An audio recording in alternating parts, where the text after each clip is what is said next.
Friends, இன்றைக்கு கர்த்தர் நமக்கு கொடுத்திருக்கிற வாக்குத்தத்தமான வசனம் ரோமர் 8:9.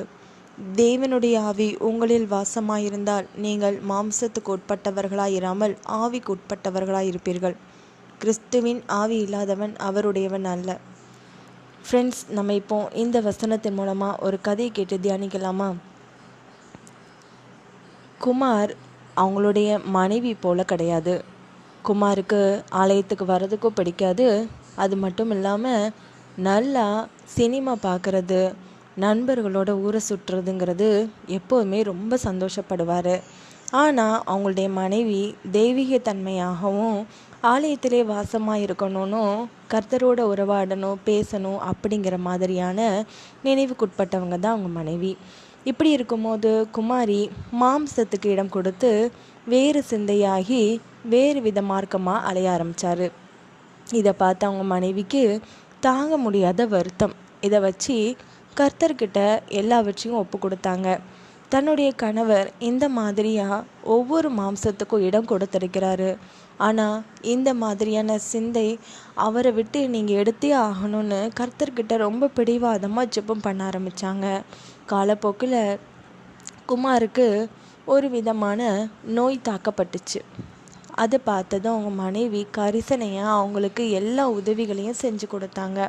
இதை பார்த்து அவங்களுடைய மனைவியோட எண்ணங்கள் எல்லாவற்றையும் பார்த்துக்கிட்டே இருந்த குமார் ஒரு நாள் சொன்னார், நான் எவ்வளவோ பாவம் பண்ணியிருந்தாலும் எப்படி உன்னையால் நேசிக்க முடியுது அப்படின்னு கேட்டாங்க. அப்போது அவங்க மனைவி சொன்னாங்க, உங்ககிட்ட தேவ ஆவி இல்லாததுனால தான் இந்த மாதிரியான கிரியைகள் நடப்பிக்கப்பட்டுச்சு. ஆனால் நான் உங்களுக்காக ஜெபம் பண்ணும்போது கர்த்தர் ஒரு சின்ன அடி கொடுத்துருந்துருக்காரு. அதனால் நான் உங்களை விட்டுட்டு போகக்கூடாது அப்படிங்கிறது என்னுடைய ஒரு பிரமாணம். இப்போது நான் உங்களுக்கு உபசரணை செய்கிறேன்ல, கண்டிப்பாக உங்ககிட்டையும் தேவ ஆவி வந்து பிரசன்னமாவார். அதுக்கப்புறமா நீங்கள் மாம்சத்துக்கு உட்படவே மாட்டீங்க அப்படின்னு சொல்லி குமார்கிட்ட அவங்க மனைவி ரொம்ப சாந்தமாக பேசினதை பார்த்ததுமே அவங்களுடைய குணநலன்கள் மூலமாக குமார் ரட்சிக்கப்பட்டார். அப்போதான் யோசிச்சாரா, கறி இருக்கிற வரைக்கும் தான் அது பிரியாணின்னு சொல்லுவாங்க. கறி தீந்து போச்சுன்னா அது வெறும் குஸ்கா தான். அது போல தான் மனுஷனோட உடலும் உயிரும் போலல அப்படின்னு சொல்லி சிரித்தாங்க. அதை பார்த்து அவங்க குமாரோட மனைவி சொன்னாங்க, கரெக்டு தானே, நம்ம உடல் உயிர் இவ்வளவு தான். எது நம்மக்கிட்ட கர்த்தர் ஆவி இருந்துச்சுன்னா ரொம்பவே நம்ம சிறப்பாக வாழுவோம். அதே அவருடைய ஆவி இல்லாமல் போயிடுச்சுன்னா கண்டிப்பாக இந்த மாதிரி பிளெயினான ஒரு பிரியாணி மாதிரி தான் நம்ம இருப்போம் அப்படின்னு சொல்லிட்டு 2 பேருமே மனமும் வந்து கர்த்தரை நோக்கி ஜெபம் பண்ணி தங்களுடைய வாழ்க்கையை ஒப்பு கொடுத்தாங்க. அதுக்கப்புறமா அவங்களுடைய மனதில் தேவனுடைய ஆவி வாசமாக இருந்ததுனால அவங்க 2 பேருமே மாம்சத்துக்கு உட்படாமல் கர்த்தருக்கு கீழ்ப்படிஞ்சு ஆவியினால் அவருடையவர்களாக மாறிட்டாங்க. அதுக்கப்புறம் அவங்க 2 பேரோட வாழ்க்கையும் ரொம்ப சிறப்பாக இருந்தது.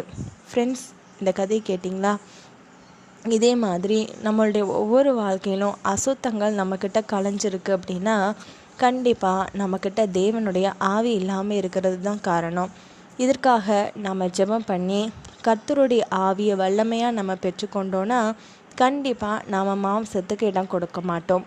கர்த்தர் உங்களை ஆசீர்வதிப்பாராக. ஆமீன்.